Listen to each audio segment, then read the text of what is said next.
നമസ്കാരം. ന്യൂസ് 99 കേരള പ്രധാന വാർത്തകൾ. പ്രധാനമന്ത്രി നരേന്ദ്രമോദിയുടെ ഔദ്യോഗിക വസതിക്കുള്ളിൽ പ്രതിഷേധിച്ച ലോക്സഭാ പ്രതിപക്ഷ നേതാവ് രാഹുൽ ഗാന്ധി ഡൽഹി പോലീസ് ബലം പ്രയോഗിച്ച് അറസ്റ്റ് ചെയ്തതിന്റെ ദൃശ്യം.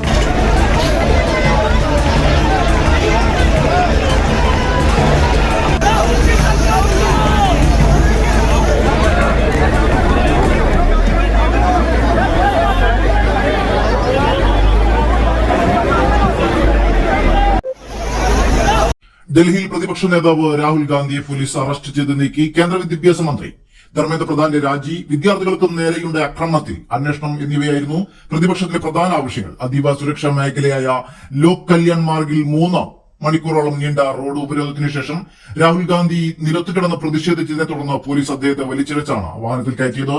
രാഹുൽ ഗാന്ധിക്കൊപ്പം പ്രിയങ്ക ഗാന്ധി, KC വേണുഗോപാൽ, അഖിലേഷ് യാദവ്, മല്ലികാർജുൻ ഖാർഗെ ഉൾപ്പെടെയുള്ള മറ്റ് നിരവധി പ്രതിപക്ഷ നേതാക്കളെയും MP മാരെയും പോലീസ് കസ്റ്റഡിയിലെടുത്തു.